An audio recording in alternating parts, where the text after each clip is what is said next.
Le prophète. L'élu et le bien-aimé Al-Mustapha, qui était l'aurore illuminant ses propres jours, avait attendu 12 ans dans la cité d'Orphalaise le retour de son navire, lequel devait le ramener en son île natale.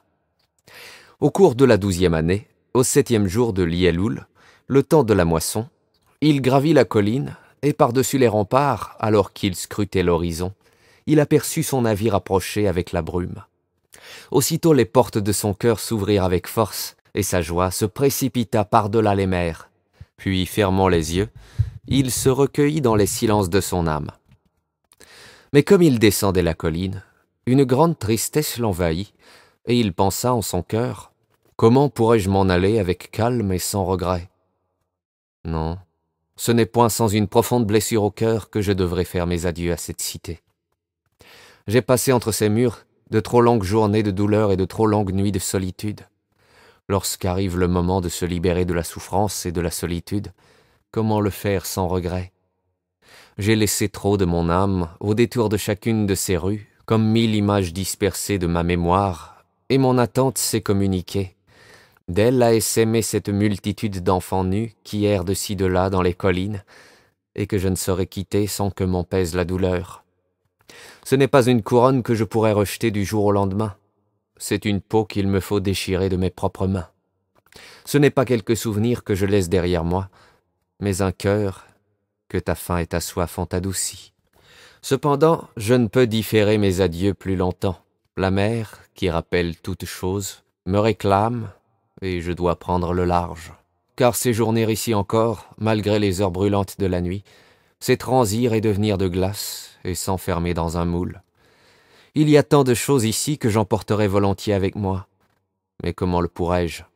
La voix ne peut emporter dans son envol la langue et les lèvres qui lui ont donné des ailes. C'est seule qu'elle doit s'élancer dans l'éther. Et ce sera seul, et sans emporter son nid, que l'aigle prendra son envol à la face du soleil. Comme il redescendait la colline, il se retourna encore une fois vers la mer. C'est alors qu'il reconnut les marins sur la proue du bateau qui approchait du port. C'étaient les hommes de son pays. Du plus profond de son être, il s'élança vers eux, s'écriant « Vous qui êtes aussi les enfants de mon immémoriale mère, vous qui chevauchez les brisants, vous qui tant de fois avez navigué dans mes rêves, vous êtes maintenant venus jusqu'à cette heure de ma métamorphose, qui sera de tous mes songes le plus profond. Je suis prêt, et toutes vos voiles dehors, mon désir ardent n'attend que le vent. De cet air calme, je ne m'emplirai la poitrine qu'une seule fois, je ne jetterai derrière moi qu'un dernier regard amoureux, et je me tiendrai parmi vous, debout comme un marin parmi les marins. Et toi, mer immense, mer toujours en éveil, qui est la seule paix et la seule liberté que les fleuves et les rivières peuvent espérer. Il suffit d'un dernier méandre à ce ruisseau, d'un ultime frisson sur cette clairière, et je serai à toi, telle une goutte éperdue rejoignant l'océan sans entrave. » Comme il marchait, il vit que des hommes et des femmes quittaient en grand nombre les champs et les vergers, depuis les terres les plus lointaines, et se hâtaient aussi vers les portes de la cité. Et il les entendit évoquer son nom, et se héler d'un champ à l'autre pour annoncer la venue du vaisseau. Et il se dit en lui-même, « Est-ce que seul le jour des adieux aura la vertu de nous rassembler? Mon aurore sera-t-elle en vérité mon crépuscule? Que léguer à celui qui a laissé sa charrue au milieu des sillons, ou à celui qui a arrêté la roue du pressoir? Mon cœur deviendra-t-il cet arbre gorgé de fruits qui saura rassembler et ensuite partager? Saurais-je faire jaillir mes désirs comme une fontaine pour remplir leur coupe? Suis-je cette harpe touchée par les mains du Tout-Puissant, ou suis-je cette flûte qui en reçoit le souffle? Je suis, certes, épris des silences, mais quel trésor aurais-je débusqué qu'il me serait possible de transmettre et dont je serais certain de la valeur? Si c'est aujourd'hui mon jour de moisson, en quel champ et en quelle saison oubliée ai-je semé? Si cette heure est vraiment celle à laquelle doit s'éclairer ma lampe, ce ne sera pas ma flamme qui y brûlera. Je brandirai une lampe vide et obscure, et le gardien de la nuit y mettra de l'huile pour ensuite l'allumer. » Voilà ce qu'il exprima en paroles, mais il ne livra pas tout son cœur, car il ne pouvait lui-même proférer ce qui était son secret le plus profond. Lorsqu'il entra finalement dans la cité, tout le peuple vint à sa rencontre, et tous l'imploraient de tout leur cœur, comme d'une seule voix. Les anciens de la cité s'approchèrent et dirent « Ne nous quitte pas tout de suite. Tu as été un déferlement de soleil dans notre crépuscule, et ta jeunesse nous a comblés de rêves à rêver. Tu n'étais pas notre invité, ni même un étranger parmi nous, mais un fils et notre bien-aimé. Nous prions que nos yeux ne se troublent pas déjà de chercher partout ton visage. » Et les prêtres et les prêtresses lui dirent « Ne laisse pas les vagues de la mer nous séparer si tôt et ne permets pas que les années passées en notre compagnie ne deviennent pour nous qu'un souvenir lointain. Tu as fait passer un esprit parmi nous, et même ton ombre sur nos visages les illuminait. Nous t'avons tant aimé, mais nous ne savions le dire, et nous avons omis de le déclarer, tant nous portions de voile sur le cœur. Maintenant notre amour te réclame et veut se dévoiler devant toi. Hélas, il en a toujours été ainsi. L'amour ne découvre toute sa profondeur qu'au moment de la séparation. » Et d'autres vinrent aussi et lui adressèrent leurs suppliques. Mais il ne leur répondit pas. Il laissa choir quelque peu sa tête, et ceux qui étaient le plus près de lui virent des larmes couler sur sa poitrine. Puis, suivi de tout le peuple, il s'avança vers la grande place du temple. C'est alors qu'une femme sortit du sanctuaire. Son nom était Almitra. C'était une voyante. Il avait pour elle dans le regard une infinie tendresse, car elle avait été la première à l'attendre et à croire en lui dès son premier jour dans la cité. Elle l'interpella alors en lui disant « Prophète de Dieu, en quête d'apogée, longtemps tu as scruté l'horizon dans l'espoir d'y apercevoir ton vaisseau, et maintenant qu'il est là, tu dois partir. Combien brûlant doit être ton désir de rejoindre la terre de tes souvenirs, où résident depuis toujours tes plus grands espoirs, et si grand que soit notre amour, il ne voudrait pas te retarder, ni nos besoins te retenir. Cependant, avant que tu nous quittes, nous te demandons instamment, parle-nous et départis-toi quelque peu de ta vérité, afin que nous puissions la donner à nos enfants, et que ceux-ci la transmettent à leurs enfants, et qu'ainsi elle ne se perde pas. Dans ta profonde solitude, tu as veillé au cœur de nos jours, et dans ta veille lumineuse, tu nous entendais pleurer et rire dans notre sommeil. Aussi, il est temps que tu nous révèles à nous-mêmes, et que tu nous parles de tout ce qui nous mène, de la naissance à la mort. » Et il répondit « Gens d'Orphalaise, de quoi puis-je vous parler, sinon de ce qui, à ce moment, s'éveille déjà dans vos âmes ?» Almitra dit « Parle-nous en premier lieu de l'amour. » Il leva la tête et regarda tous ceux qui étaient devant lui, et tous retenaient leur souffle. Et d'une voix forte, il dit « Lorsque l'amour vous fait signe, suivez-le, bien que ses voies soient abruptes et escarpées.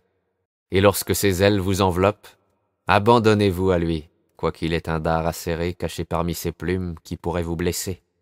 Et s'il vous adresse la parole, croyez en lui, bien que de sa voix il puisse fracasser vos êtres comme le vent du nord dévaste le jardin. Car autant l'amour sait vous couronner, autant il sait vous crucifier. Alors même qu'il vous aide à grandir, il vous dépouille. Alors même qu'il s'élève au plus haut de vous-même et caresse les plus tendres de vos branches qui ondoient dans le soleil, il s'enfonce au plus profond de vos racines pour vous ébranler dans vos assises. Comme des gerbes de blé que l'on moissonne, il vous rassemble en lui-même. Il vous bat au fléau pour vous mettre à nu. Il vous passe au crible pour vous libérer de votre enveloppe. Il vous moud à la meule jusqu'à la blancheur. Il vous pétrit pour vous assouplir. Puis il vous soumet à son feu sacré, afin que vous puissiez devenir le pain sacré du festin vénérable de Dieu. Voilà tout ce que l'amour vous fera subir afin de vous faire connaître les secrets de votre cœur et devenir, en cette connaissance, un éclat du cœur de la vie. Mais si vous n'osez pas, et ne recherchez de l'amour que la paix et les plaisirs, alors il vous serait préférable de ne pas dévoiler votre nudité et de fuir, quand l'amour fait son battage, vers un monde sans saison où vous pourrez encore rire, mais non pas rire aux éclats, et où vous pourrez encore pleurer, mais non pas de toutes vos larmes. L'amour ne donne que lui-même, et ne prend rien qu'en lui-même. L'amour ne possède personne, et ne peut être possédé, car l'amour se suffit amplement de l'amour. Lorsque vous aimez, vous ne devez pas dire « Dieu est dans mon cœur », mais plutôt je suis dans le cœur de Dieu. Et ne croyez pas que vous pouvez diriger les voies de l'amour, car c'est l'amour, s'il juge que vous le méritez, qui dirigera votre cœur. L'amour n'aspire qu'à s'épanouir pleinement. Si vous aimez et devez éprouver des désirs, faites que ces désirs soient vôtres. Vous fondre en ce ruisseau onduleux qui chante une mélodie à la nuit. Éprouvez la douleur d'un débordement de tendresse. Portez la blessure qui n'est due qu'à votre incompréhension de l'amour, et en laissez couler le sang joyeusement. Vous réveiller à l'aube avec un cœur ailé, et rendre grâce pour cette nouvelle journée où il vous est permis d'aimer. Méditer ensuite sur l'extase de l'amour en faisant la méridienne, et revenir chez vous au crépuscule, rempli de gratitude. Enfin, vous endormir avec en votre cœur une prière pour l'être aimé, et sur vos lèvres un chant de louange. Alors Almitra reprit la parole et dit « Et que pouvez-vous nous dire du mariage, maître ?» Il répondit, disant « Vous êtes nés ensemble et le serez pour toujours. Vous serez ensemble lorsque le battement des ailes blanches de la mort dispersera vos jours. Oui, vous serez ensemble comme un murmure dans la mémoire de Dieu. Mais laissez-vous une certaine liberté au cœur de votre union. Que les vents célestes puissent dessiner leurs volutes en vous. Aimez-vous les uns les autres, mais ne faites pas de l'amour une contrainte. Faites qu'il soit plutôt la mouvance d'un océan qui s'étend entre les rivages de l'âme. Remplissez mutuellement vos coupes, mais ne buvez pas tous deux à la même. Échangez entre vous le pain, mais ne mangez pas tous deux de la même fournée. Chantez et dansez ensemble, et soyez joyeux, mais demeurez chacun seul, comme les cordes d'un luth restent séparées et vibrent à l'unisson. Donnez votre cœur, mais non pas de façon que l'autre en devienne le possesseur, car seule la vie peut recueillir vos cœurs en ses mains. Rapprochez-vous, mais ne vous tenez pas trop près, tout comme les piliers sont répartis à bonne distance dans le temple, et le chêne et le cyprès ne croissent pas dans l'ombre l'un de l'autre. Et une femme qui tenait un nouveau-né sur son sein dit « Parle-nous des enfants. » Et il dit « Vos enfants ne sont pas vos enfants. Ils sont les fils et les filles d'une vie depuis toujours amoureuse d'elle-même. Ils naissent par vous, mais non de vous. Et bien que vous les ayez auprès de vous, ils ne vous appartiennent pas. Vous pouvez leur donner votre amour, mais non point vos pensées, car ils pensent par eux-mêmes. Vous pouvez offrir le gîte à leur corps, mais non à leurs âmes, car leurs âmes prennent pour demeure la maison de demain. Et vous ne pouvez la visiter, même en rêve. Vous pouvez vous efforcer de leur ressembler, mais ne cherchez pas à les rendre semblables à vous, car la vie ne revient pas sur ses pas, ni ne s'attarde dans les jours passés. Vous êtes les arcs par qui vos enfants, comme des flèches vivantes, sont décochés dans l'avenir. L'archer prend pour ligne de mire le chemin de l'infini. Il vous tend de toute sa puissance, et ses flèches s'échappent avec célérité jusqu'à perte de vue. Et lorsque la main de l'archer vous ploie, que ce soit pour votre plus grande joie, car s'il aime la flèche qui vole, il aime aussi l'arc qui ne tremble pas. Alors un homme riche dit « Parle-nous du don. » Et il répondit « Vous donnez peu lorsque vous donnez de vos biens. C'est lorsque vous donnez de vous-même que vous donnez vraiment. Que sont vos biens, sinon des choses que vous gardez jalousement dans la crainte d'en avoir besoin plus tard? De quel profit aura été la prudence du chien, enterrant si profondément ses os dans le sable, alors qu'il suit les pèlerins vers la ville sainte, qu'il ne peut les retrouver? La peur de connaître le besoin n'est-elle pas le besoin lui-même? Et la crainte de la soif, alors même que votre puits est plein, n'est-elle pas justement la soif qui ne peut être apaisée? Il y a ceux qui donnent peu alors qu'ils sont dans l'abondance, et qui, lorsqu'ils donnent, le font pour gagner quelque crédit dans l'esprit d'autrui, et leurs motifs inavoués achèvent de rendre leurs dons douteux. Et il y a ceux qui ont peu, mais qui donnent tout. Ceux-là croient en la vie et dans la générosité de la vie. C'est pourquoi leur coffre n'est jamais vide. Et il y a ceux qui donnent avec joie, et pour qui cette joie est leur récompense. Et il y a ceux qui donnent avec difficulté, et cet arrachement est leur rédemption. Et il y a ceux qui donnent sans éprouver de tourments ni rechercher de satisfaction, et qui n'éprouvent pas non plus le sentiment d'être vertueux, Il donne comme la toute épice là-bas dans la vallée, répand son parfum alentour. C'est par les mains de ceux-là que Dieu parle, et c'est par leurs yeux qu'il répand sa bienveillance sur la terre. Il est excellent d'avoir donné lorsqu'on vous le demandait, mais il est mieux de donner parce qu'on a compris qu'il serait bon de le faire, sans qu'on ne vous demande rien. Et pour les généreux, trouver à qui donner ne procure-t-il pas une joie plus grande que le don? Est-il seulement quelque chose que vous ne pourriez donner? Tout ce que vous possédez, un jour sera donné. Donnez donc maintenant afin que votre heure de générosité soit, et que ce ne soit celle de vos héritiers. Vous dites volontiers, je veux bien donner, mais seulement à ceux qui le méritent. Ce n'est pas ce que disent les arbres de vos vergers, ni les troupeaux de vos pâturages. Ils donnent afin de vivre, car tout garder pour soi, c'est périr. Croyez-vous que celui qui est assez digne de jouir du jour et de la nuit ne soit pas assez digne de jouir de tout ce que vous pourriez lui donner? Et que celui qui a mérité de boire à l'océan de la vie ne mérite pas d'emplir sa coupe à votre petit ruisseau? Et n'est-ce pas un plus grand mérite encore que le courage et la confiance, voire même la charité, de recevoir? Et qui croyez-vous être, pour que les hommes mettent leur cœur à nu et laissent tomber leur fierté, afin que vous puissiez les voir dans leur vraie valeur et dans leur dignité intouchée? Assurez-vous d'abord de mériter d'être celui qui donne et d'être l'instrument du don, car c'est la vie qui donne à la vie.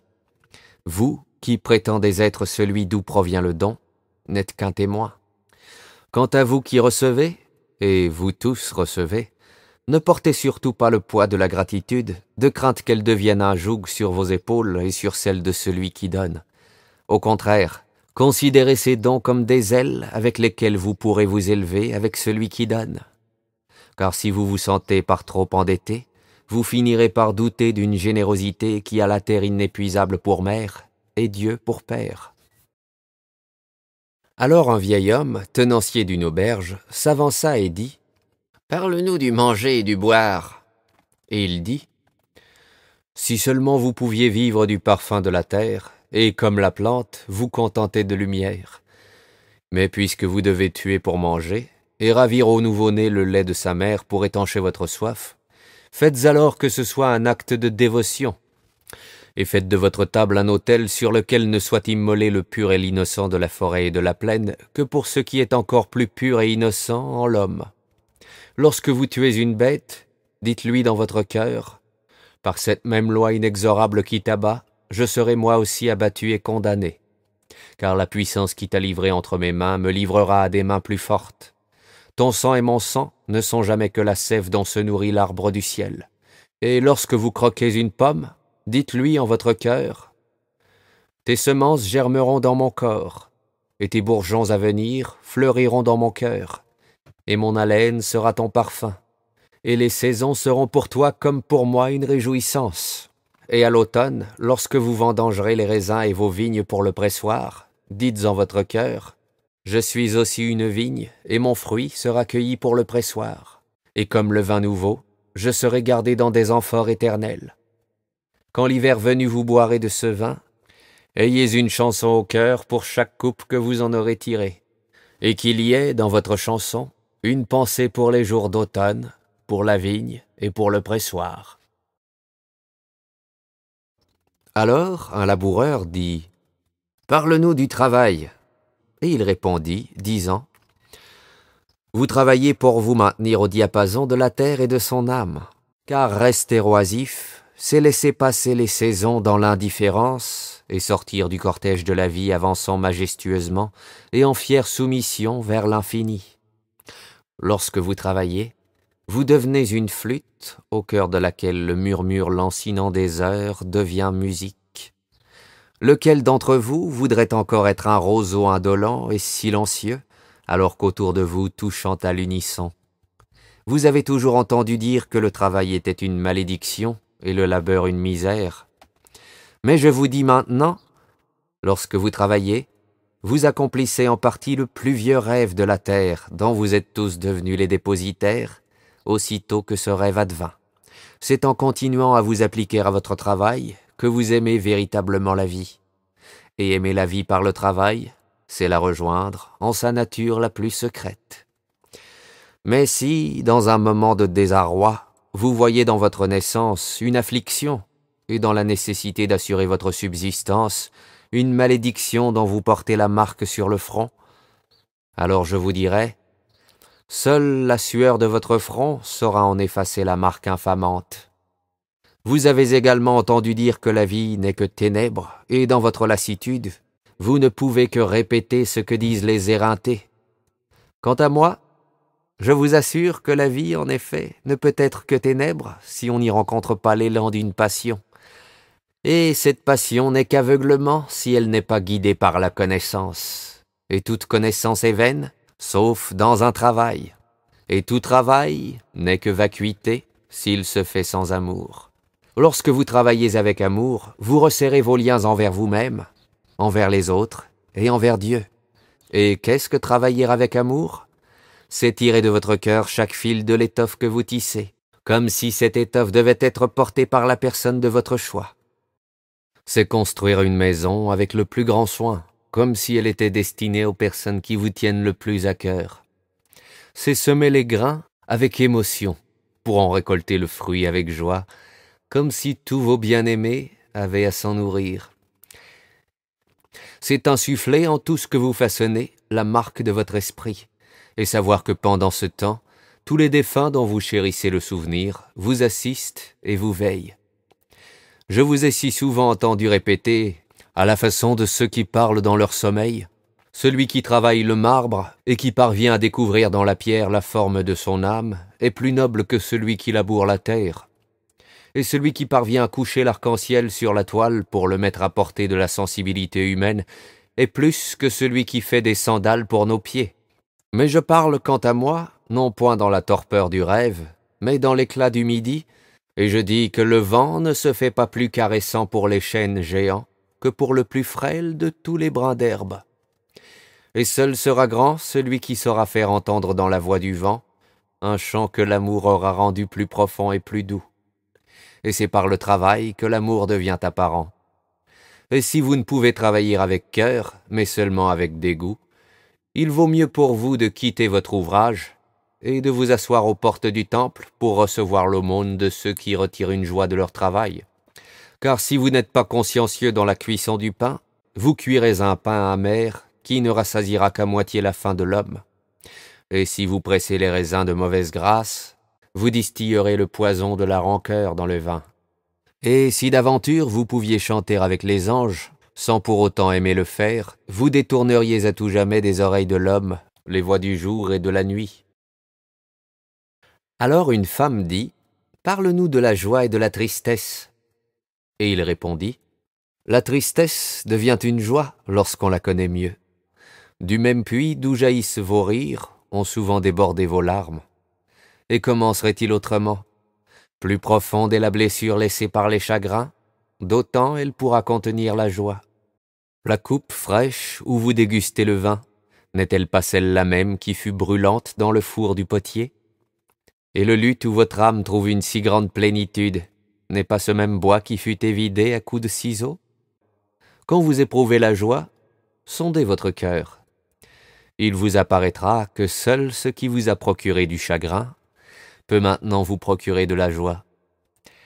Et quand vous êtes plongé dans le chagrin, sondez à nouveau votre cœur, et vous verrez qu'en vérité, vous regrettez ce qui faisait votre bonheur.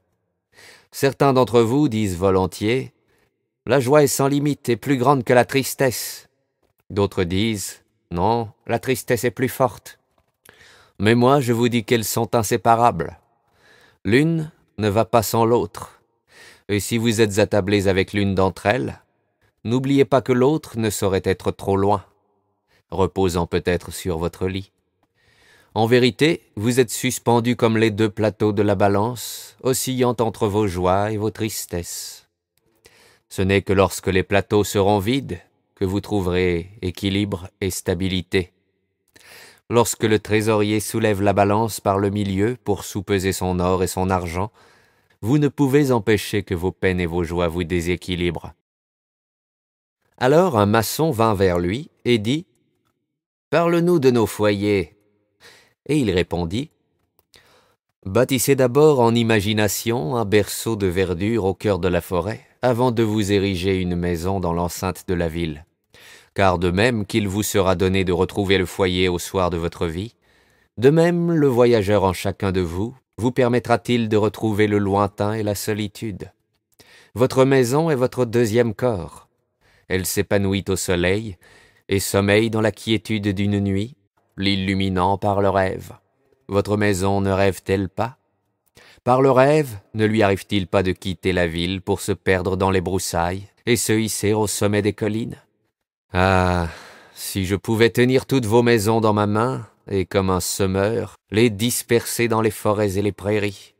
Ah, si les vallées étaient vos avenues, et les sentiers verdoyants étaient vos rues, si vous pouviez avoir la vigne pour lieu de ralliement, et arriver avec les parfums de la terre dans vos vêtements. Mais ces choses ne sont pas encore pour tout de suite. Vos ancêtres trop craintifs vous ont rassemblés trop près les uns des autres, et cette crainte ne se dissipera pas de si peu. Il faudra attendre quelque temps avant que les murs de la ville cessent de séparer vos champs de la chaleur de vos foyers. Et dites-moi, gens d'Orphalaise, que cachez-vous dans ces maisons? Et que gardez-vous si précieusement derrière ces portes verrouillées? Est-ce la sérénité, la détermination tranquille par laquelle s'exprime toute votre force? Sont-ce des pensées profondes, ces arches de lumière qui courent de sommet en sommet dans l'esprit? Est-ce la beauté qui, à travers des œuvres de bois et de pierre, conduit le cœur jusqu'à la montagne sacrée? Dites-moi, avez-vous tout cela dans vos maisons, ou n'y dissimulez-vous pas plutôt le confort, l'avidité d'un plus grand confort, cette envie sournoise qui entre d'abord chez vous comme invité, puis devient votre hôte, et s'installe finalement en maître? Car, en effet, il devient ce tyran qui, de ses grappins et de son fouet, réduit vos plus généreux désirs en de pauvres pantins. Car si sa main est de velours, son cœur est de fer. Il tâche par tous les moyens de vous endormir, afin de venir vous narguer dans votre sommeil, jusque dans la noblesse de votre chair. Il mène sa danse contre le bon sens, et enrobe de coton vos idées les plus solides, comme si elles étaient des porcelaines qu'un rien réduit en poussière. En vérité, l'avidité pour les biens empoisonne toutes les passions de l'âme, et vous porte en terre en ricanant. Mais vous, enfants de l'azur, qui ne vous laissez endormir même lorsque vous prenez un repos, vous ne serez ni piégés, ni domptés. Votre maison ne sera pas une ancre, mais un mât. Elle ne sera pas une tapisserie moirée cachant une plaie hideuse, mais une paupière protégeant l'œil. Vous n'accepterez pas de vous laisser rogner les ailes pour en franchir la porte, ni de courber la tête, de crainte de ne heurter le plafond, ni de retenir votre souffle, de peur que les murs ne se rendent et ne s'écroulent. Vous n'accepterez pas de prendre pour demeure des tombes que des morts auront maçonnées pour emmurer les vivants. Et si grande et belle qu'elle puisse être, votre maison ne saura garder un seul secret, ni empêcher vos espoirs de vous quitter. Car ce qui est infini en chacun de vous réside dans la haute demeure du ciel, dont les brumes de l'aurore sont la porte, et dont les chants et les silences de la nuit les fenêtres. Le tisserand dit « Parle-nous des vêtements ». Et il répondit « Vos vêtements ne font que tenir votre beauté à l'abri des regards, mais ils ne cachent pas ce qui est disgracieux. En cherchant par vos vêtements à ménager autour de vous un espace d'intimité, vous risquez de vous enfermer dans un carcan et de vous enchaîner. Puissiez-vous vous dépouiller davantage pour aller au-devant du soleil et du vent, car le souffle de la vie est dans les rayons du soleil, et la main de la vie est dans le vent. Certains d'entre vous disent « C'est le vent du nord qui a tissé les vêtements que nous portons. » Et je dis « Certes, c'est le vent du nord, mais il avait la honte pour métier à tisser, et vos nerfs ramollis lui ont servi de fil. Et son ouvrage fini, il éclata de rire au fond des forêts. N'oubliez pas qu'il n'est de meilleur bouclier contre les yeux concupiscents que la pudeur elle-même. Et lorsqu'il n'y aura plus de concupiscence, la pudeur n'apparaîtra-t-elle pas comme une entrave et une souillure de l'esprit? N'oubliez pas que la terre aime sentir vos pieds nus, et que les vents font leur délice de jouer avec vos cheveux. Et un marchand dit « Parle-nous de l'achat et de la vente. » Et il répondit en ces termes. La terre vous comble de ses présents. Vous ne serez jamais dans le besoin si vous savez comment tendre les mains. C'est en faisant commerce des dons de la terre que vous trouverez l'abondance. Cependant, si ces échanges ne se font pas dans un esprit d'amour et de justice, ils pourront entraîner la jalousie et l'indigence.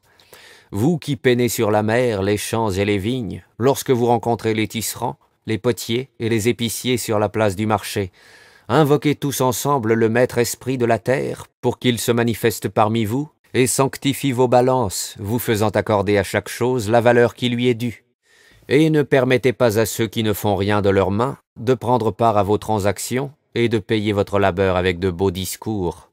À de tels hommes, vous devez dire « Venez au champ travailler avec nous, prenez le large avec nos frères et jetez vos filets, car la terre et la mer vous seront aussi profitables qu'à nous. Et si vous voyez arriver des chanteurs et des danseurs et des joueurs de flûte, achetez aussi de ce qu'ils ont à vous offrir, car ce sont aussi des cueilleurs de fruits et d'encens, et ce qu'ils apportent réchauffera et nourrira votre âme, bien que fait de l'étoffe des rêves. Et quand le moment vient de vous séparer sur la place du marché, veillez à ce que nul ne reparte les mains vides, car le maître esprit de la terre ne trouvera de repos et ne se laissera porter par les vents, tant que les besoins du dernier d'entre vous n'auront été satisfaits. » Alors un des magistrats de la cité s'avança et dit « Parle-nous du crime et du châtiment. » Il répondit en ces termes.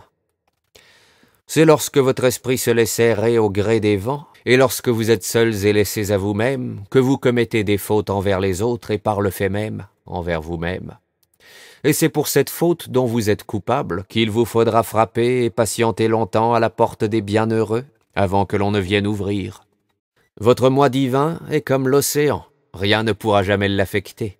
Et comme l'éther, il ne soulève que ceux qui ont des ailes. Et votre moi divin est comparable au soleil. Il n'accomplit pas sa course dans les galeries de la taupe, ni ne cherche à se lever dans le trou du serpent. Mais votre être n'est pas seulement constitué d'un moi divin. Une grande part de vous-même est encore homme, et pour une grande part également, vous n'êtes pas encore homme, mais un gnome informe qui titube dans les brouillards du sommeil, en quête de son propre éveil.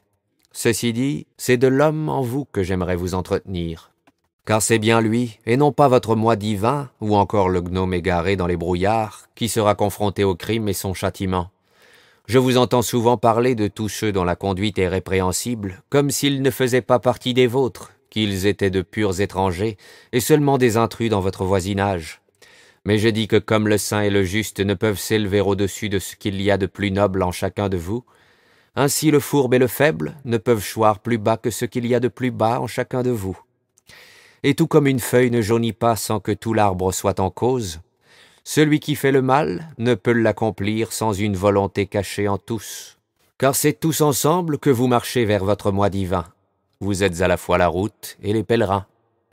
Lorsque l'un d'entre vous trébuche et tombe, c'est pour ceux qui sont derrière lui, afin de les mettre en garde contre la pierre d'achoppement. Et il tombe aussi pour ceux qui sont en avant et qui, bien que plus agiles et ayant le pied plus sûr, n'avaient pourtant pas écarté la pierre. Et je dirais encore ceci, le mot dut-il à lui tout seul vous oppresser le cœur. On ne peut jusqu'à un certain point tenir la victime responsable de son propre meurtre, et celui qui s'est fait voler n'est pas sans reproche d'avoir été volé. Le juste est toujours un peu complice des actes commis par les méchants. Ce n'est pas parce que nos mains sont sans tache que l'on peut s'innocenter des actes des criminels. En effet, le coupable est parfois la première victime du préjudice, et c'est le condamné très souvent qui porte le fardeau de la peine, à la place de ceux qui restent impunis et sans remords. Vous ne pouvez séparer le juste de l'injuste et le bon du méchant, car à la face du soleil, ils sont comme les fils noirs et les fils blancs dans un même tissu. Et lorsque le fil noir se rompt, le tisserand vérifie tout le tissu, et il examine aussi le métier. S'il est quelqu'un parmi vous qui appelle un jugement sur la femme infidèle, qu'il mette aussi le cœur du mari sur le plateau de la balance et mesure son âme à la sienne, et demandez à celui qui veut châtier l'offenseur d'examiner l'esprit de l'offensé.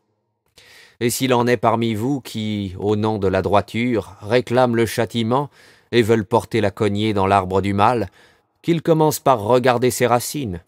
Ils découvriront que les racines de l'arbre du bien et de l'arbre du mal, de celui qui porte des fruits et de celui qui n'en porte pas sont inextricablement mêlés au cœur silencieux de la terre.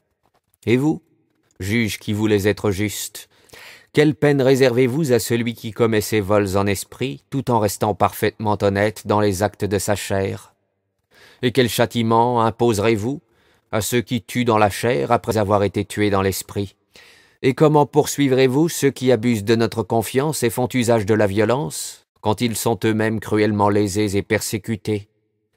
Et quelle peine ferez-vous peser sur ceux dont les remords sont déjà plus grands que les méfaits? Le remords n'est-il pas un châtiment administré par cette loi même dont vous vous prétendez les fidèles serviteurs? Et vous ne pouvez imposer le remords à l'innocent, ni en alléger le cœur du coupable. Ce visiteur indésirable reviendra dans la nuit pour que les hommes veillent et regardent en eux-mêmes. Et vous qui voulez comprendre la justice, saurez-vous mettre tous les actes en pleine lumière? Alors seulement vous reconnaîtrez que celui qui est debout et celui qui est tombé ne sont qu'un seul et même homme à l'aurore, entre la nuit du gnome et le jour du mois divin, et que la pierre la plus basse des fondations du temple n'est pas moins indispensable que sa clé de voûte.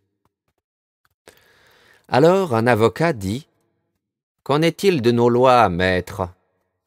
Et il répondit « Vous vous complaisez à bâtir des lois, mais vous prenez plus de plaisir encore à les contourner, comme des enfants construisent des châteaux de sable au bord de la mer pendant des heures, pour ensuite les détruire avec de grands éclats de rire. Mais tandis que vous bâtissez vos châteaux de sable, l'océan apporte toujours plus de sable sur le rivage. Et lorsque vous les détruisez, l'océan rit avec vous. En vérité, l'océan se réjouit toujours avec l'innocent. Mais qu'en est-il de ceux pour qui la vie n'est pas un océan, et les lois humaines ne sont pas des châteaux de sable, pour qui la vie est un roc, et la loi, le ciseau avec lequel ils veulent la sculpter à leur image? Qu'en est-il du boiteux qui est les danseurs? Qu'en est-il du bœuf qui aime son joug, et pour qui le cerf et l'élan de la forêt ne sont que des bêtes perdues et vagabondes? Qu'en est-il du vieux serpent qui ne peut rejeter sa peau, et qui dit de tous les autres qu'ils sont usés et hontés? Et de celui qui arrive tôt au festin de noces et qui, lorsqu'il a trop mangé et va se coucher, s'en va en déclarant que tous les festins sont contre la religion et les convives des renégats? Que dirais-je de tout cela, sinon qu'ils bénéficient aussi de la clarté du soleil, bien qu'ils lui tournent le dos? Ils ne voient que leurs ombres, et ils ont fait de celles-ci leur loi. Et quel soleil pour eux, sinon ceux qui projettent des ombres? N'élaborent-ils leur loi en se penchant pour dessiner leurs ombres dans le sol? Vous qui marchez face au soleil, vous laisserez-vous enchaîner par les images de la terre? Vous qui voyagez avec le vent, laisserez-vous une girouette déterminer votre course? Quelle loi humaine vous liera si vous vous libérez de votre joug et ne brisez les portes des prisons? Quelle loi pouvez-vous craindre si vous dansez en prenant garde de ne pas trébucher sur les chaînes de fer qui vous entravent? Et qui pourra vous citer en jugement quand vous déchirez vos vêtements, si vous prenez soin de vous en dépouiller sur un sentier où ne marche aucun homme? Gens d'Orphalaise, vous pouvez étouffer le tambour, et vous pouvez délier les cordes de la lyre, mais qui pourra empêcher l'alouette de chanter? Et un orateur dit « Parle-nous de la liberté !» Et il répondit « Je vous ai vu vous prosterner aux portes de la cité et dans vos foyers pour aduler votre liberté, comme des esclaves qui s'humilient devant un tyran et l'adorent d'autant qu'il les opprime. Oui, dans les jardins du temple et sous les murs de la citadelle, j'ai vu le plus libre d'entre vous vous porter sa liberté, comme un joug et des bracelets de fer. Et j'ai senti que mon cœur saignait, car vous ne serez vraiment libre que lorsque le désir d'être libre deviendra pour vous une entrave, et lorsque vous cesserez de parler de la liberté comme d'un but et d'une consécration. Vous serez vraiment libre non pas seulement lorsque vos jours seront sans souci et vos nuits sans solitude ni chagrin, mais lorsque ces choses ne feront que ceindre votre vie et que vous vous élèverez au-dessus d'elles, nus et sans attache. Et comment pouvez-vous croire au-delà de vos jours et de vos nuits, si vous ne brisez pas les chaînes par lesquelles vous avez, aux premières lueurs de votre compréhension, dévié de la voie du jour? En vérité, ce que vous appelez liberté est la plus lourde des chaînes, et vous êtes ébloui par ces maillons qui brillent dans le soleil. Ne vous faudra-t-il pas d'abord vous séparer de certaines parties de vous-même, si vous voulez être libre? S'il vous apparaît qu'il vous faut commencer par abolir une loi injuste, n'oubliez pas que c'est vous-même qui l'avez inscrite sur votre front. Et vous ne pourrez l'abolir en brûlant les livres de loi, ni en lavant le front de vos juges, dussiez-vous user de toutes les eaux de l'océan. S'il vous apparaît que c'est en renversant le despote que vous serez libre, assurez-vous d'abord de détruire le trône que vous lui avez érigé dans votre cœur. Car comment un tyran peut-il imposer sa loi à des êtres libres et fiers, s'il n'existe pas une tyrannie au cœur de leur liberté et une honte au cœur de leur fierté? Et si c'est d'une inquiétude que vous voulez vous délivrer, n'oubliez pas que celle-ci fut bien moins imposée que choisie par vous-même. Et si c'est d'une peur que vous voulez vous affranchir, n'oubliez pas que cette peur a son siège en votre cœur et non dans la main que vous redoutez. En vérité, tout ce qui se meut en vous-même va par paires enlacées en une étreinte constante. Ce que vous désirez va avec ce que vous redoutez, ce qui vous répugne avec ce qui vous est agréable, ce que vous recherchez avec ce que vous fuyez. Ces choses se meuvent en vous en jeu d'ombres et de lumière, où les unes ne vont pas sans les autres. Et lorsqu'une ombre se dissipe et disparaît, la lumière rémanente devient l'ombre d'une autre lumière. Et ainsi, lorsque plus rien n'enchaîne votre liberté, celle-ci devient-elle à son tour l'entrave d'une autre liberté. Et la prêtresse reprit la parole et dit, « Parle-nous de la raison et de la passion. » Et il répondit, disant, « Votre âme est souvent le théâtre de combat où la raison et le jugement s'opposent à vos passions et à vos appétits. Et ce serait mon désir le plus cher de vous apporter la paix de l'âme, que les discordes et les rivalités qui vous déchirent deviennent unité et harmonie. Mais comment pourrais-je jamais y parvenir si vous ne devenez pas vous-même des pacificateurs qui soient avant tout réconciliés avec eux-mêmes? La raison et les passions sont le gouvernail et les voiles de votre âme navigante. Si vos voiles se déchiraient, ou que votre gouvernail se brisait, vous seriez abandonnés aux roulis et à la dérive, ou tout simplement immobilisés, loin de tout port d'attache. La raison gouvernant seule, en effet, ne sait qu'étouffer toute spontanéité, tandis que les passions auxquelles on laisse libre cours sont comme des brasiers ravageant tout avant de se consumer. Faites que votre âme exalte votre raison et lui donne l'ardeur de la passion, afin qu'elle puisse chanter. Et faites qu'elle gouverne vos passions par la raison, afin que vos passions se renouvellent à chaque jour dans leur propre mort, comme le phénix s'élève toujours au-dessus des cendres. Je voudrais vous voir accorder autant d'attention à vos jugements et à vos appétits que vous en accordez à recevoir dans votre maison des invités qui vous sont chers. Bien entendu, vous veillerez à ne pas considérer davantage un invité qu'un autre, car prodiguer plus d'honneur à l'un d'eux, c'est à coup sûr perdre l'amour et la confiance des deux. Réfugiés dans les collines, à l'ombre fraîche des trembles, alors que montent en vous la paix et la sérénité des champs et des prairies qui s'étendent alentour, laissez votre cœur dire dans son silence « La raison est la demeure de Dieu ». Et quand l'orage menace, et qu'un vent terrible déferle sur la forêt, que le tonnerre et l'éclair proclament toute la majesté du ciel, alors dites-vous dans l'effroi de votre cœur « La passion est le mouvement de Dieu ». Bien que vous ne soyez qu'un souffle dans l'arbre de Dieu et qu'une feuille dans ses forêts, il vous appartient aussi d'assurer votre repos dans la raison et de tout entreprendre avec passion. Une femme parla, disant « Qu'est-ce que la douleur ?» Et il dit « Les souffrances sont les déchirures par lesquelles les germes de votre compréhension percent leur enveloppe. Et tout comme il faut inévitablement que le noyau du fruit se casse pour que le cœur puisse mûrir au soleil, ainsi devez-vous connaître la douleur. Tâchez de maintenir votre cœur dans l'émerveillement des miracles quotidiens de la vie, et vos douleurs vous apparaîtront aussi dignes d'émerveillement que vos joies. Vous saurez vous soumettre sans difficulté aux saisons du cœur, comme on règle sa vie sur le passage des saisons, et vous resterez alerte et serein aux hivers de votre tristesse. Vos souffrances sont en grande partie infligées par vous-même. Elles sont ce remède amer par lequel le médecin qui est en vous soigne le malade en vous. Aussi, accordez votre confiance à ce médecin et buvez son remède en toute quiétude et sans vous plaindre.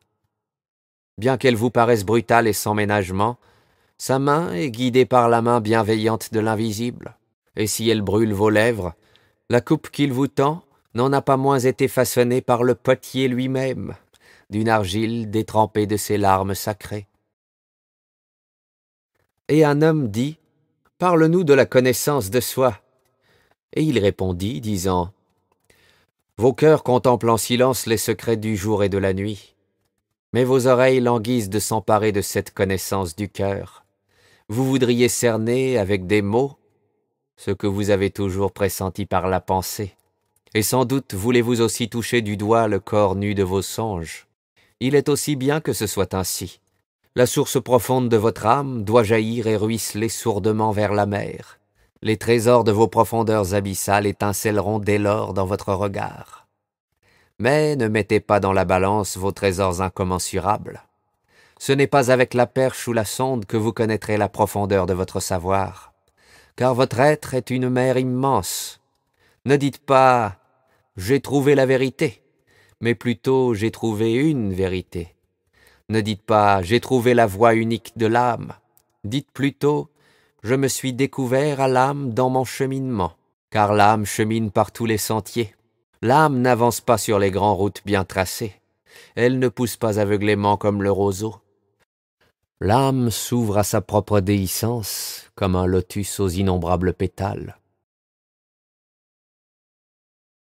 Alors un maître lui dit, « Parle-nous de l'enseignement. » Et il dit, « Nul homme ne peut vous révéler ce qui n'était déjà en éveil dans l'aube où vous parvenez par vous-même à la connaissance. » Le maître qui chemine dans l'ombre prestigieuse d'un temple avec une suite de disciples ne nous donne pas de la sagesse, mais plutôt de sa foi et de son amour. Car s'il est vraiment sage, il ne sait pas pouvoir vous faire entrer dans la maison de la sagesse. Il vous conduira plutôt au seuil de votre esprit. L'astronome saura mieux vous parler des grands espaces, qu'il en aura une plus grande compréhension, mais il ne pourra vous donner cette compréhension. Le musicien peut faire pressentir par son chant les résonances profondes de l'univers, mais il ne peut vous donner l'oreille qui les entendra, ni la voix qui s'en fera l'écho. Et celui qui maîtrise la science des nombres peut vous parler des confins du mesurable, mais ne peut vous y conduire en personne. Car la vision d'un homme ne peut pour prendre son envol s'appuyer sur la vision d'un autre. Et tout comme chacun de vous doit se tenir seul devant la justice de Dieu, ainsi chacun doit-il rester seul dans sa connaissance de Dieu et sa compréhension des choses. Et un des jeunes gens dit, « Parle-nous de l'amitié. » Et il répondit, disant, « Avec vos amis, vos vœux trouveront leur accomplissement. Ils sont le champ que vous ensemencez avec amour et moissonnez avec gratitude. Et ils sont votre table et votre feu. Car vous ne craignez pas de vous présenter devant eux avec votre faim et cherchez l'apaisement en leur compagnie. Lorsqu'un ami révèle le fond de sa pensée, vous ne craignez pas de l'écouter ouvertement, sans craindre de vous fermer à ce qu'il vous dit, et vous n'avez pas peur d'aller vers lui avec le oui de l'assentiment. Et lorsqu'il est silencieux, votre cœur est encore à l'écoute de son cœur. Car en amitié, les pensées, les désirs et les attentes sont donnés et partagés, sans parole, avec une joie discrète. Quand vous devez vous séparer de votre ami, ne soyez pas affligés, car ce que vous aimez le plus en lui pourrait vous être révélé encore plus clairement en son absence, comme la montagne que l'on escalade apparaîtra plus clairement depuis la plaine. Et ne cherchez pas à retirer de l'amitié autre chose que l'approfondissement de l'esprit, car l'amour qui ne vise pas exclusivement la découverte de son propre mystère n'est pas de l'amour, mais un filet que vous auriez tendu. Vous ne saurez qu'y prendre des tourments. Que le meilleur de vous-même soit pour vos amis. Si vous leur faites connaître vos revers de fortune, faites-leur connaître aussi vos succès. Que faites-vous de l'amitié si vous ne recherchez vos amis que pour tuer le temps? Recherchez plutôt leur compagnie pour faire vivre les heures. Car il leur incombe de combler vos besoins, mais non pas votre vacuité. Et dans la douceur de l'amitié, réservez une place pour le rire et une place pour le partage des plaisirs. Car c'est par la rosée des petites gentillesses que le cœur redevient matinal et se rafraîchit. Puis l'érudit s'avança et dit, « Parle-nous donc de la parole. » Ce à quoi il répondit en disant, « Vous parlez lorsque vous ne voulez plus entendre la rumeur des pensées qui vous troublent. quand vous ne parvenez plus à vous recueillir dans la solitude de votre cœur, vous êtes tout entier sur vos lèvres, et les sons qui s'en échappent ne sont alors que passe-temps et dérobades, et presque tout ce qui éclot dans votre parole et dans la pensée est mort-vivant, car comme un oiseau du ciel, la pensée peut ouvrir ses ailes dans la cage des mots, mais elle ne peut y trouver son envol. Il y a ceux qui, parmi vous, se réfugient dans les bavardages par peur d'être laissés à eux-mêmes, car dans le silence de leur solitude, ils se retrouvent nus et préfèrent se dérober. Il y a ceux qui parlent et qui, sans s'en rendre compte et sans y penser, révèlent des vérités qu'ils ne comprennent pas eux-mêmes. Et il y a finalement ceux qui possèdent la vérité intérieure, mais qui ne font pas des mots son truchement, car c'est au plus profond d'eux-mêmes qu'ils éprouvent le rythme pur et silencieux de l'esprit. Lorsque vous rencontrez un ami sur la route ou sur la place du marché, laissez l'esprit qui est en vous animer vos lèvres et votre langue, que la voix en votre voix parle à l'oreille en fouillant son oreille, car en son âme sera inscrite à jamais la sincérité de votre cœur, comme le goût du vin demeure après que nous en ayons déjà oublié la couleur lorsqu'il n'en reste plus. Alors un astronome s'adressa à lui. « Maître, qu'est-ce que le temps ?» Et il répondit, « Il vous serait possible de mesurer le temps immesurable et immense. Il vous serait possible de régler parfaitement votre conduite et le cours de votre pensée sur les heures et les saisons. Il vous serait possible de faire du temps un fleuve sur les bords duquel vous iriez volontiers vous asseoir pour en contempler le cours. Pour la part intemporelle de vous-même subsistera toujours une conscience de la pérennité, et la conscience que les jours passés n'ont jamais été que la mémoire d'aujourd'hui, comme les lendemains ne seront jamais que les rêves d'aujourd'hui. Car ce qui en vous chante et contemple est l'écho lointain de la déflagration originelle d'où s'éparpillèrent les étoiles du ciel. Qui parmi vous ne ressent avec quelle ferveur il pourrait aimer? Et cependant, qui ne se désole pas que cet amour illimité reste enfermé au cœur de lui-même, ne se mouvant pas de pensées amoureuses en d'autres pensées amoureuses, ou de gestes d'amour en d'autres gestes d'amour? Et le temps n'est-il pas aussi comme l'amour, sans division et sans lieu? Alors si par la pensée il vous faut scinder le temps en tranches de saisons, faites qu'en chaque saison l'on puisse discerner toutes les saisons, et laissez par le souvenir se confondre aujourd'hui avec le passé, et par le désir, laissez aujourd'hui se fondre dans le futur. » Et l'un des anciens de la cité prit la parole et dit, « Parle-nous du bon et du mauvais. » Et il répondit, « Je peux vous parler de ce qu'il y a de bon en vous, mais non pas de ce qu'il y a de mauvais. Car qu'est-ce que le mal, sinon le bien lorsqu'il est harcelé par la faim et la soif? Lorsque le bon a faim, il ne craint pas de chercher sa nourriture jusque dans les recoins obscurs, et quand il a soif, il ne craint pas de se désaltérer d'eau putride. Vous êtes bon lorsque vous ne faites qu'un avec vous-même. Pourtant, ce n'est pas parce que vous n'êtes pas entièrement vous-même que vous serez mauvais, car une maison où règne la mésentente n'est pas forcément une école du crime, ce n'est qu'une maison affligée par la mésentente. Comme un navire sans gouvernail peut errer longtemps parmi les récifs sans faire naufrage. Vous êtes bon lorsque vous vous efforcez de donner de vous-même. Pourtant, vous n'êtes pas forcément mauvais si vous cherchez à tourner les choses à votre avantage, car vous n'êtes alors qu'une racine fouillant les entrailles de la terre pour en sucer le sein. Et le fruit oserait-il dire à la racine « Efforce-toi d'être mûr et bien en chair, comme je le suis, et abonde sans cesse dans ta générosité ?» Car s'il est nécessaire au fruit de se donner, il est nécessaire à la racine de recevoir. Vous êtes bon lorsque pleinement éveillé dans tout ce que vous dites. Pourtant, vous n'êtes pas mauvais si vous êtes encore endormi quand votre langue s'agite en tous sens et sans dessein. Car les efforts les plus maladroits pour s'exprimer, à la longue, renforcent une langue faible. À la longue, renforcent une langue faible. Vous êtes bon quand vous allez droit au but, d'un pas assuré. Et pourtant, vous n'êtes pas mauvais parce que vous allez de ci, de là, tâtonnant et trébuchant, car même ceux qui se traînent ne vont pas à rebours. Cependant, vous qui êtes forts et agiles, ne boitez pas devant les infirmes, croyant ainsi les ménager et leur être agréables. Il est 1000 façons de se rendre estimable, cependant vous ne serez pas vil si vous n'avez pas su l'être. Vous n'aurez fait que vous laisser aller et que paresser. Et il est bien regrettable que les cerfs ne puissent enseigner leur rapidité aux tortues.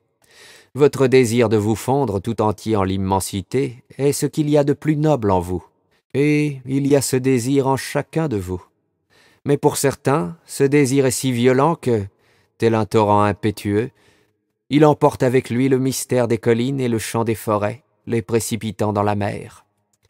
Et chez d'autres, il n'est qu'un filet d'eau bien tranquille, se perdant à chaque accident de terrain et n'atteignant l'estuaire qu'au bout de 1000 méandres, après s'être longtemps attardé. Mais celui qui a les plus hautes aspirations ne saurait dire à celui qui ne tente à rien « Qu'est-ce qui te retient et te rend si hésitant ?»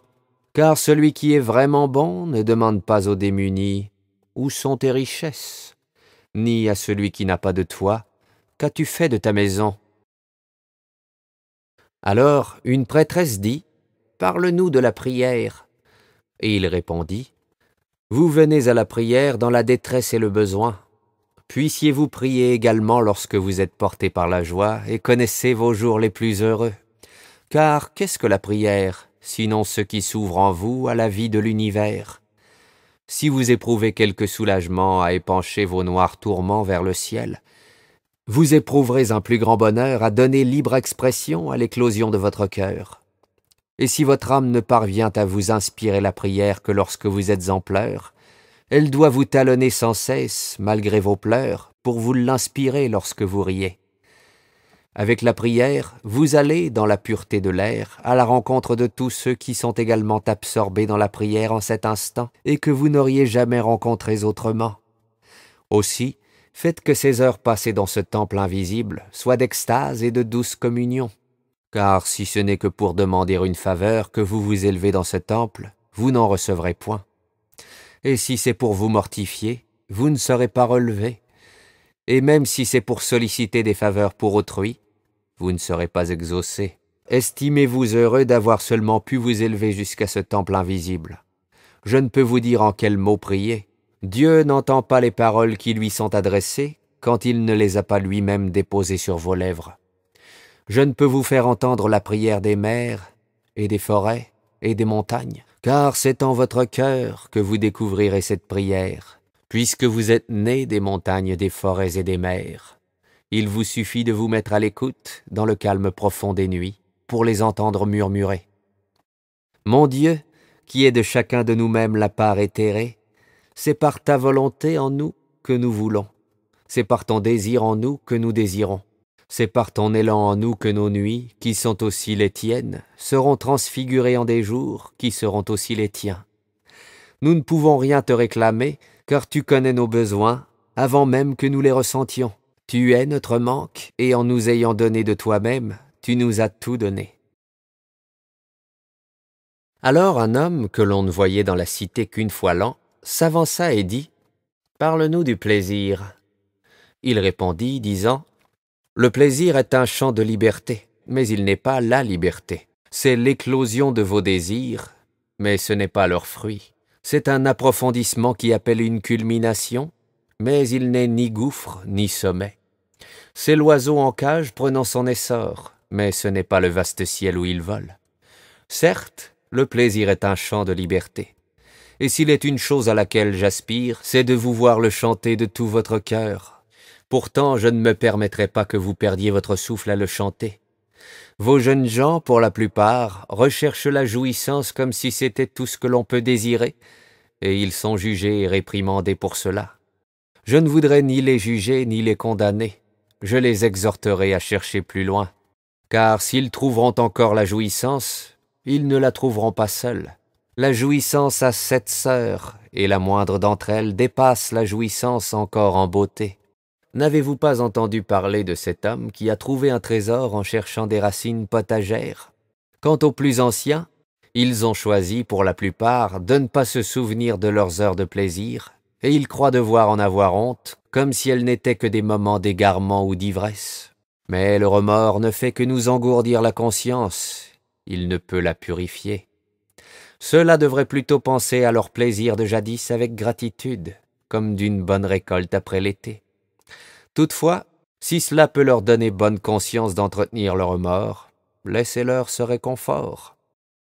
Et il y a, parmi vous, ceux qui ne sont plus assez jeunes pour se mettre en route, et qui ne sont pas encore assez vieux pour en donner le témoignage, et qui, dans la peur d'entreprendre la quête, ou de se la rappeler, renoncent à tous les plaisirs pour ne pas être accusés d'avoir négligé l'esprit ou de l'avoir offensé. Ils retirent néanmoins une satisfaction dans le fait même d'y renoncer. Et ils sont de ceux qui trouvent un trésor alors qu'ils creusaient fébrilement la terre de leurs mains. De toute façon, dites-moi, par lequel d'entre vous l'esprit se laisserait-il offenser? Le rossignol pourrait-il troubler le calme profond de la nuit? Et les lucioles pourraient-elles briller au détriment des étoiles? Ce feu dans l'âtre et la fumée dans la cheminée pourrait-il devenir un fardeau pour le vent? Pensez-vous donc que l'esprit n'est qu'une flaque d'eau, que l'on peut troubler du bout du bâton? Il se trouve qu'à vous refuser les plaisirs, vous ne faites qu'en reléguer le désir dans les replis de votre être. Mais comment savoir ce qui ressurgira demain de tout ce que nous nous sommes épargnés aujourd'hui? Car le corps lui-même sait trop bien ce qui lui échoit et quels sont ses besoins légitimes, et ne se laissera pas illusionner. Votre corps est la harpe de votre âme. Il vous appartient d'en tirer des accents harmonieux ou des dissonances. Maintenant, vous vous demandez en votre cœur, comment départager des plaisirs, ceux qui sont bons de ceux qui ne le sont pas? Allez à vos champs et à vos jardins, et vous apprendrez tout le plaisir qu'a l'abeille à faire le miel des fleurs, et tout le plaisir qu'a la fleur de céder à l'abeille ce dont elle fera son miel. Car pour l'abeille, la fleur est une fontaine de jouvence, et pour la fleur, l'abeille est une messagère de l'amour. Et pour toutes deux, pour l'abeille comme pour la fleur, donner à l'autre et recevoir de l'autre ses plaisirs est davantage qu'un besoin, c'est une véritable extase. Gens d'Orphalaise, soyez en vos plaisirs comme des fleurs et des abeilles. Et un poète dit, « Parle-nous de la beauté », ce à quoi il répondit, « Où trouverez-vous la beauté et comment la chercherez-vous si elle ne devient pas elle-même votre voix et votre guide? Et comment saurez-vous l'évoquer dans vos paroles si elle ne vient pas d'elle-même constituer leur trame? Les êtres affligés et meurtris disent « La beauté est gentille et douce, comme une jeune mère étonnée de se trouver si radieuse, elle passe sans se troubler parmi nous. » Et les passionnés disent « Il n'en est rien, la beauté est chose redoutable et puissante. Elle est une tempête qui fait trembler la terre sous nos pieds et fait gronder le ciel au-dessus de nos têtes. » Et les êtres éreintés et épuisés disent « La beauté est un doux murmure, elle sait se faire entendre de l'esprit. Sa voix fléchit sous nos silences comme une lumière évanescente vacille quand la pénombre se fait menaçante. » Mais les gaillards disent « Nous entendons son cri dans les montagnes, et avec ses clameurs, un martèlement de sabots, un bruissement d'ailes et un rugissement de lions. » Au cœur de la nuit, les veilleurs de la cité disent « La beauté s'élèvera à l'est avec l'aurore. » Et en plein midi, les hommes de grands labeurs et de voyage disent « Nous l'avons aperçu qui se penchait sur la terre par l'embrasure du couchant. » Ceux que les neiges de l'hiver ont enfermés disent « Elle viendra avec le printemps, en gambadant dans les collines. » Et dans l'étau des chaleurs d'été, les moissonneurs disent « Nous l'avons vu virevolter avec les feuilles de l'automne, et nous avons aperçu quelques flocons de neige dans ses cheveux. » Voilà ce que vous avez dit de la beauté, entre autres choses. Mais à chaque fois, vous n'avez pas parlé de la beauté et ne parliez que de vos désirs insatisfaits. Et la beauté n'est pas la satisfaction d'un besoin, mais la recherche d'une extase. Elle n'est ni une bouche assoiffée, ni des mains tendues, mais plutôt un cœur embrasé et une âme envoûtée. Elle n'est pas l'image que vous avez plaisir à voir, ni le chant que vous aimez entendre, mais plutôt une image que vous voyez les yeux fermés et une chanson que vous entendez sans prêter l'oreille. Elle n'est pas la sève claire sous l'écorce rugueuse, ni une aile frémissante sous une griffe acérée, mais plutôt le jardin d'une incessante floraison et une nuée d'anges à l'envol perpétuel. Gens d'Orphalaise, la beauté, c'est la vie lorsqu'elle se dévoile sous son jour le plus sacré. Et vous êtes cette vie et aussi ce voile. La beauté est l'éternité lorsqu'elle se contemple en un miroir. et vous êtes cette éternité et aussi ce miroir. » Et un vieux prêtre dit, « Parle-nous de la religion. » Et il dit, « Ai-je jamais parlé d'autre chose? La religion n'est-elle pas dans tous nos actes et toutes nos pensées? Et n'est-elle pas aussi dans ce qui n'est ni acte ni pensée, mais le sentiment d'un mystère et sa révélation toujours renouvelée dans l'âme, même pendant que de nos mains nous équarrissons la pierre et tissons sur le métier? Car qui peut séparer la foi en son cœur des actes de ses mains, ou encore ce qu'il croit de ce qui l'occupe? Qui peut faire le décompte de toutes ces heures et déclarer « Celle-ci je les consacre à Dieu, et celle-là je les réserve pour moi. Celle-ci est consacrée à mon âme, et celle-là à mon corps. Car les heures sont des ailes dont les battements dans l'espace se font toujours d'un mois à un autre mois. Et celui qui affiche sa moralité comme un costume d'apparat aurait mieux fait de rester nu. Le vent et le soleil ne feront pas d'accroc dans sa peau, et celui qui règle chacune de ses conduites en fonction d'une morale, met le rossignol en cage. Les chants les plus libres ne s'élèvent pas entre les murs de prison ou derrière des barbelés, et celui qui fait de son culte une fenêtre qu'il peut tantôt ouvrir et tantôt fermer, n'a pas encore pénétré dans la maison de son âme où les fenêtres sont si vastes qu'elles s'étendent d'une aurore à l'autre. Faites de votre vie quotidienne votre temple et votre religion. Lorsque vous décidez d'y rentrer, faites-le sans réserve. Emportez la charrue et la forge et le maillet et le luth, ainsi que toutes les choses que vous avez façonnées par besoin ou par agrément.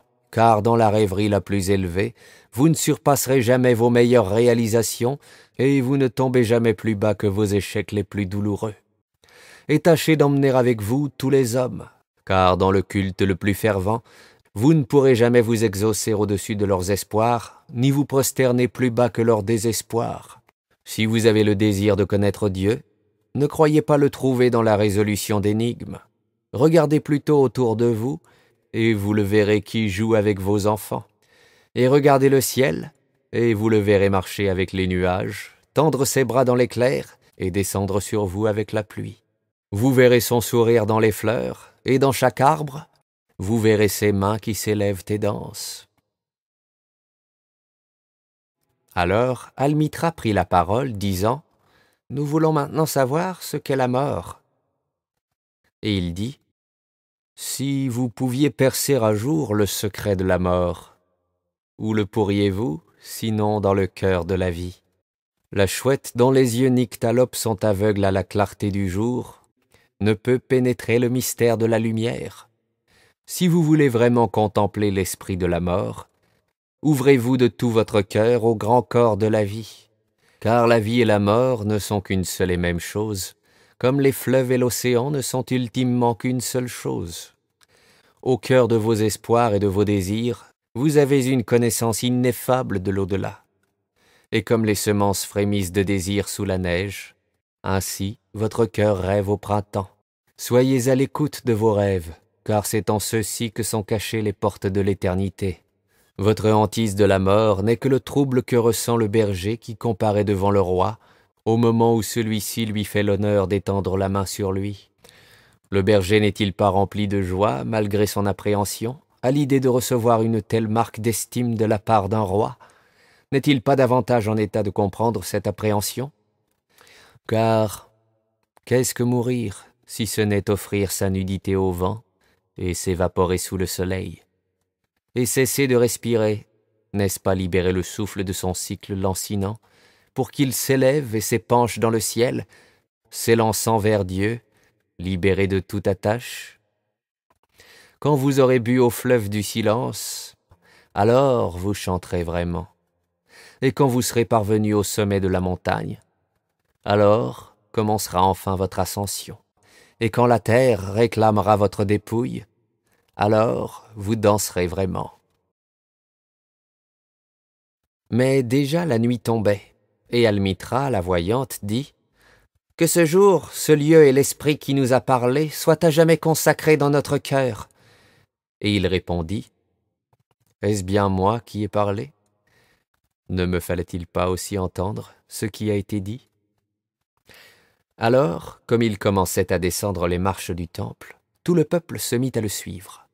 et, ayant rejoint son vaisseau, il se tint sur le pont.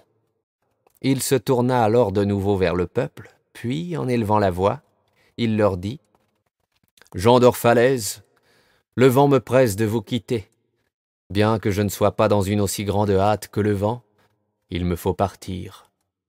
Car nous qui errons, toujours en quête d'une voie plus solitaire, ne commençons pas la journée là où nous avons terminé la précédente. Et le soleil pour nous ne se lève pas là où il nous avait laissés au soir, car nous sommes en chemin, même lorsque la terre sommeille. Nous sommes comme les graines d'une plaine vivace, et c'est lorsque notre cœur est le plus mûr et le plus rempli que nous sommes livrés entre les mains du vent et dispersés sur la terre. Mon séjour parmi vous fut bref, et davantage le fut mon parler. Mais dès que ma voix ne résonnera plus à vos oreilles, et que vous n'aurez plus le souvenir de mon amour, je reviendrai parmi vous. Et c'est par un cœur plus ouvert et par des lèvres plus dociles à l'esprit que je parlerai. Soyez-en assurés, je reviendrai avec le retour des marées. Et la mort dut tellement fuir, et le vaste silence devenir mon linceul, je parviendrai jusqu'à vous pour me faire comprendre. Et ce n'est pas en vain que j'aurai sollicité votre écoute, car pour peu que ce que je vous ai dit jusqu'ici soit vérité, cette vérité se révélera d'une voix plus claire et dans des mots plus propres à vous rejoindre dans vos pensées. Je pars avec le vent, gens d'Orphalaise, mais non pas pour me perdre dans le néant. Et si ce jour n'est celui de l'accomplissement de tous vos vœux et n'a pas donné la pleine mesure de mon amour, qu'il soit la promesse d'un jour à venir. Les vœux de l'homme peuvent changer, mais son amour ainsi que le désir de voir cet amour donner satisfaction à ses vœux restent les mêmes. Aussi, ayez l'assurance que je ressurgirai du grand silence. La brume se dissipe à l'aurore, laissant une rosée sur les terres, avant de s'élever, et devenue nuée, retomber en pluie. Et je n'étais pas différent de cette brume. Au cœur de la nuit, lorsque plus rien ne bouge, j'ai marché dans vos rues, et par l'esprit, je vous ai rejoint dans vos demeures. Et je sentais vos battements de cœur dans ma poitrine, et votre souffle sur mon visage, et vous m'étiez tous infiniment connus. Oui, j'ai tout su de vos joies et de vos peines, et jusqu'au plus profond de votre sommeil. Vos rêves étaient aussi les miens. J'étais ainsi parmi vous, comme un lac dans les montagnes. Je reflétais l'image des sommets et des flancs escarpés qui se dressent en vous, et même les hordes fugitives de vos pensées et de vos désirs. À l'étendue de mon silence se joignaient par mille ruisseaux les rires de vos enfants, et par fleuves entiers l'ardeur de vos jeunes gens. Et lorsqu'ils se déversaient en moi, les ruisseaux et les fleuves ne laissaient pas de chanter. Mais de tout ce qui se déversa en moi, ce qui me parut plus doux que le rire encore, et plus ardent que le désir, c'est l'illimité en chacun de vous. C'est l'homme immense dont vous n'êtes que les chairs et les ligaments. C'est le chant dans lequel tous vos chants ne sont que les frémissements étouffés. Et c'est en cet homme immense que vous trouverez votre immensité. Et c'est le cherchant du regard que vous m'êtes apparu et que je vous ai aimé. Car aussi éloigné dussiez-vous être, l'amour ne saurait-il encore vous toucher? Est-il une vision plus perçante, un espoir plus fou, et même une présomption plus délirante qui puisse outrepasser son essor dans le vaste ciel? Cet homme immense que vous portez en vous est comme un chêne géant qui porterait une couronne faite de fleurs de pommier. Sa puissance vous attache à la terre, son parfum vous transporte dans les hauteurs, et dans sa pérennité, vous êtes immortel. On vous a souvent comparés à une chaîne, dont chacun de vous serait aussi faible que le maillon le plus faible. Mais ce n'est vous dire les choses qu'à moitié. Il me faudrait aussi vous dire que vous êtes chacun aussi fort que le maillon le plus fort. Et ce serait se faire une idée de la toute-puissance de l'océan, à la légèreté de son écume, que de vous juger à partir de vos faits et gestes les plus menus. Et ce serait tenir rigueur aux saisons de leur inconstance que de vous juger d'après vos défaillances.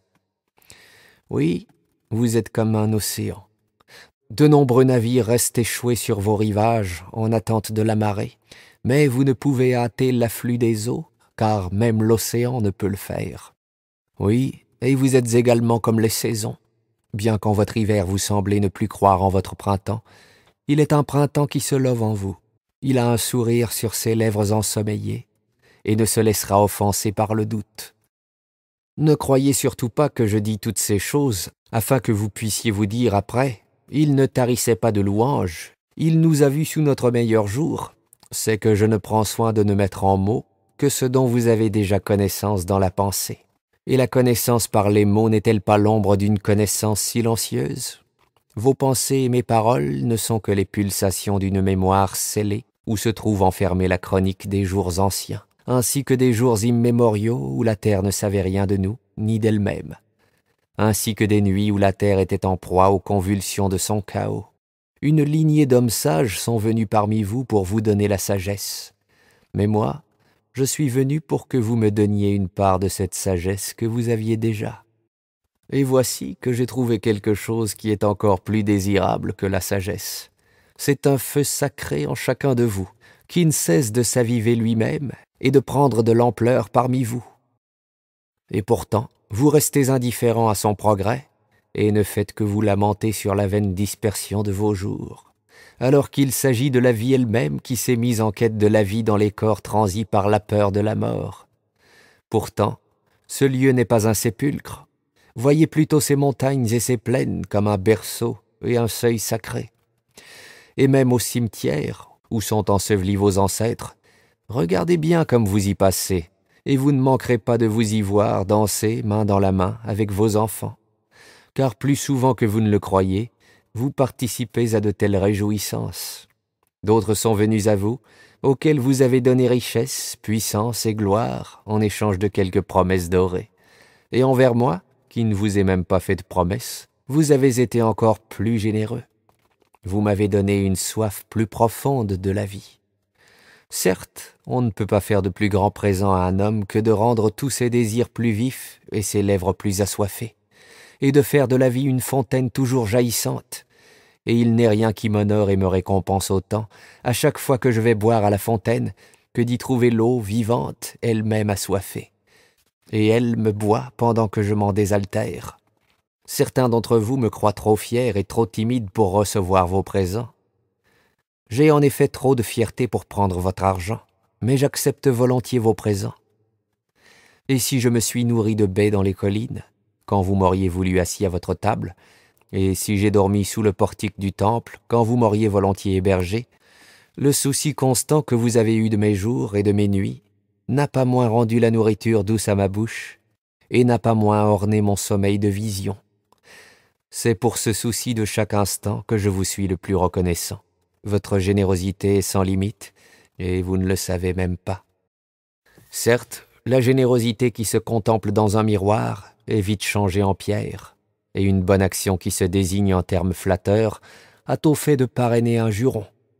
Certains d'entre vous m'ont trouvé par trop solitaire, ivre de ma propre solitude, et vous avez dit « Il préfère converser avec les arbres de la forêt et fuir la compagnie des hommes. Il préfère siéger à l'écart de tous dans les hauteurs et voir les choses humaines d'en haut. » Il est vrai que j'ai séjourné dans les montagnes et parcouru les contrées lointaines. Cependant, comment trouver le recul nécessaire pour vous voir, si ce n'est qu'en se plaçant de très haut ou de très loin? Et comment peut-on en effet vous toucher de si près, à moins d'avoir été au plus loin? D'autres me criaient par leur être, sans pouvoir l'exprimer avec des mots. « Étranger, toi que fascinent tant les hauteurs inaccessibles, pourquoi as-tu pris pour demeure les cimes où les aigles ont leur nid? Pourquoi te faut-il rechercher ce qui est hors de toute atteinte? Quelle tempête pourras-tu saisir dans tes filets? Et quels oiseaux fabuleux chasses-tu dans le ciel? Pourquoi ne deviens-tu pas l'un des nôtres? Descends parmi nous et apaise ta faim avec notre pain et désaltère ta soif avec notre vin. » Ils m'ont dit toutes ces choses dans la solitude de leur âme, mais si leur solitude avait été plus grande, ils auraient su que je ne voulais saisir dans mon filet que le secret de vos joies et de vos peines, et que je n'étais à l'affût que de l'être si vaste en vous qu'il marche dans le ciel. Mais dans ma chasse, j'étais aussi un gibier, car nombreuses sont les flèches qui ont quitté mon arc pour se loger dans ma poitrine, et dans mon envol, j'étais aussi rampant, car lorsque je déployais à leur pleine envergure mes ailes sous le soleil, leur ombre sur la terre dessinait encore une tortue. Et dans ma croyance, j'étais aussi celui qui doute, car il m'a souvent fallu mettre le doigt dans ma blessure pour affermir ma croyance en vous et vous connaître davantage. C'est nanti de cette conviction et de cette connaissance que j'affirme que vous n'êtes pas tout entier contenu dans votre corps, ni attachés à vos maisons ou à vos champs. Ce que vous êtes vraiment se tient encore plus haut que les montagnes et court sur l'horizon avec le vent. Ce n'est pas de ces choses qui se traînent vers le soleil pour se réchauffer, ou se terrent dans des trous obscurs pour se protéger, mais une chose libre, un esprit qui recouvre la terre et s'épand dans les terres. Si ces paroles vous paraissent confuses, ne cherchez pas trop vite à les élucider. Les choses, en leur commencement, sont vagues et nébuleuses, mais non pas en leur fin. Et je préfère alors que vous vous souveniez de moi comme d'un commencement. Tout ce qui vit et la vie elle-même sont issus des brumes de l'indéterminé et non pas de la netteté du cristal. Et il se peut même que le cristal le plus pur ne soit qu'une brume rendue inerte. Voilà ce dont je voudrais que vous vous souveniez, à chaque fois que vous me retrouverez dans le souvenir, que votre plus grande force et votre détermination la plus ferme sont ce qui vous a toujours semblé votre plus grande faiblesse et votre égarement. N'est-ce pas avec votre souffle qu'a été érigée et consolidée votre charpente osseuse? Et n'est-ce pas un rêve, dont nul d'entre vous ne se souvient pourtant d'avoir rêvé, qui a construit votre cité et façonné tout ce qu'elle contient? Lorsque vous pourrez voir les rythmes de ce souffle, vous ne verrez plus rien d'autre, et lorsque vous parviendrez à entendre les murmures de ce rêve, vous deviendrez sourd à tout autre son. Vous ne voyez pas, vous n'entendez pas, et c'est mieux ainsi. Le voile qui obscurcit vos yeux ne sera levé que par les mains qui l'ont tissé, et les seaux d'argile qui bougent vos oreilles ne seront brisés que par les doigts qui les ont pétris. Alors vous verrez, alors vous entendrez, sans déplorer toutefois d'avoir connu la cécité, sans regretter la surdité, car c'est en ce jour que vous connaîtrez les fins cachées de toutes choses, et que vous bénirez l'obscurité comme vous voudriez bénir la lumière. Ayant dit cela, il se retourna vers le pilote du navire, qui se tenait déjà à la barre et dont le regard se fixait tantôt sur les voiles gonflées par le vent et tantôt sur le grand large. Alors il dit « Qu'il est patient, beaucoup trop patient, le capitaine de mon navire. Le vent est bon et fait claquer les voiles, il semble que le gouvernail attend qu'on l'empoigne, et pourtant, mon capitaine attend que j'aie dit tout ce que j'avais à dire. Et pourtant, tous mes mariniers, qui connaissent le rugissement des hautes mers, m'ont écouté jusqu'ici avec patience. Mais maintenant, je ne saurais les faire attendre davantage. Je suis prêt. Le fleuve a débouché sur la mer, et bientôt la mer immense tiendra de nouveau son fils dans ses bras. Adieu, gens d'Orphalaise. Voici la fin du jour, qui se referme sur nous comme le nymphéa se replie sur ses lendemains, car nous préserverons ce qui nous a été donné.